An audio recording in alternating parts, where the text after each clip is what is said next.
Bienvenidos a Gamuther Coding, esto es Archivos Históricos, Clásicos del Código, episodio 3. Hoy nos sumergimos en unos documentos fascinantes. El Manual de Operación del Harvard Mark I de 1946. Nos vamos a centrar en su capítulo 3, Circuitos eléctricos. Efectivamente. Vamos a explorar lo que podríamos llamar la fontanería eléctrica de esta máquina pionera.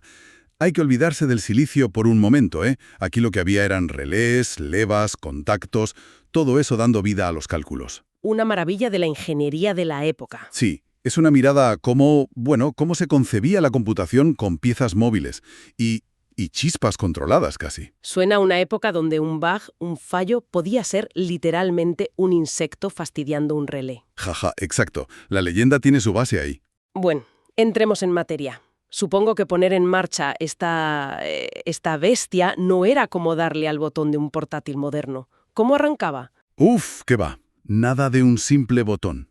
El manual describe, sí, teclas específicas de inicio y parada, pero vamos, no hacían todo el trabajo ellas solas. Ah, no. No. Activaban una secuencia de relés. Había un relé de arranque, uno de parada, incluso uno de repetición. Y estos interactuaban con levas, unas piezas giratorias sincronizadas. ¿Levas? Como en un motor de coche antiguo, ¿no? Algo así, sí. Estas levas abrían y cerraban contactos eléctricos en el momento preciso. El manual, de hecho, lo ilustra, ¿eh?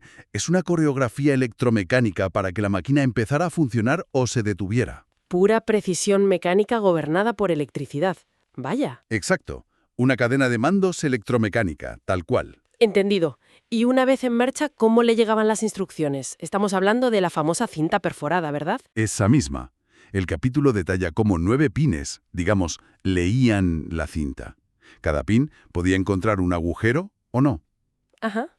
Si había agujero, el pin avanzaba, cerraba un circuito y ¡zas!, energizaba un relé de secuencia asociado a esa instrucción concreta. Y esos relés no serían simples interruptores, imagino. No, eran bastante complejos para la época.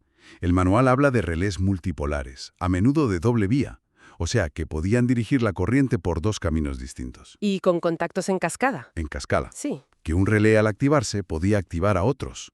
Una reacción en cadena controlada. 9 pines.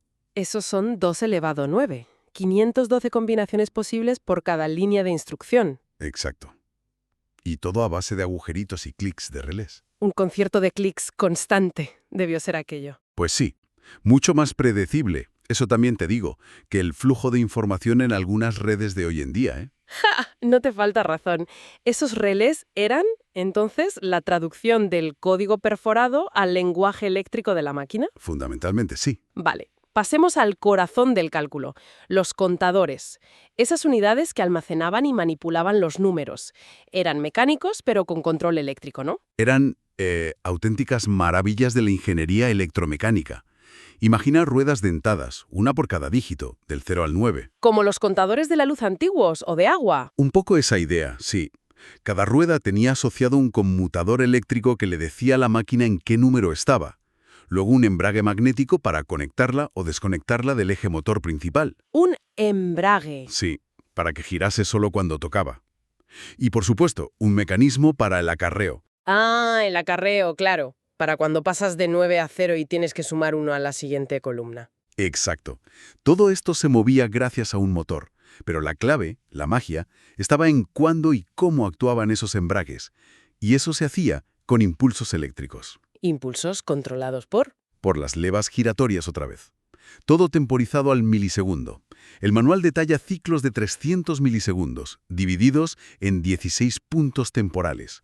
Pura relojería, pero con voltaje. Entiendo. Una solución ingeniosa, pero me imagino que también delicada y lenta, comparada con lo de ahora. Desde luego. Era brillante, sí, pero inherentemente lento. Cada operación aritmética implicaba movimiento físico de piezas. Y claro, susceptible a fallos mecánicos, desajustes. Un mal contacto, una pieza que se desgasta un poco y... adiós cálculo. Exacto. Menudo shock para el sistema, nunca mejor dicho. Ahí entiendes por qué se buscaba con tanta ansia la velocidad y fiabilidad de la electrónica pura, que vino después. Comprendido. Y una vez hecho el cálculo en estas ruedas, ¿cómo se leía el resultado? Pues con más relés, claro. Los relés asociados a cada contador de almacenamiento. Simplificando mucho, ¿eh?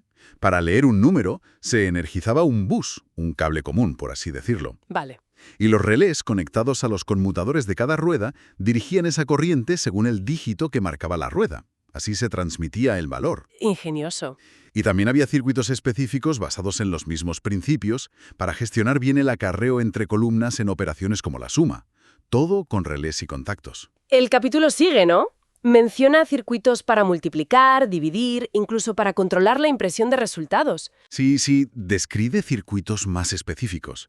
Pero lo interesante, lo que subraya el manual, es que todos ellos, aunque tuvieran más complejidad añadida, se construían sobre la misma base. ¿Cuál? Pues la misma, relés que abren y cierran circuitos, levas que marcan el ritmo temporal y contactos que transmiten las señales. La electricidad era como el director de orquesta de toda esa maquinaria. Ya. Desde el cálculo más básico hasta controlar las perforadoras de tarjetas o las máquinas de escribir que imprimían los resultados. Todo seguía esa lógica electromecánica. Entonces, si tuviéramos que resumir la gran lección de este capítulo 3, sería entender esa simbiosis, ¿no? Cómo impulsos eléctricos, muy bien temporizados, dirigían una maquinaria compleja de relés, motores y levas para leer, calcular y registrar información. Exactamente. Es una inmersión fascinante en la complejidad que suponía computar antes de los transistores.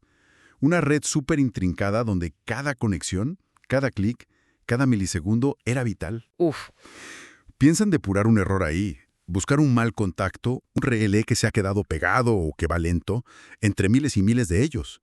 Da escalofríos eléctricos solo de pensarlo. Nos deja pensando en la paciencia y el ingenio que requerían aquellos pioneros, desde luego. Y quizá, nos invita a preguntarnos algo, ¿no?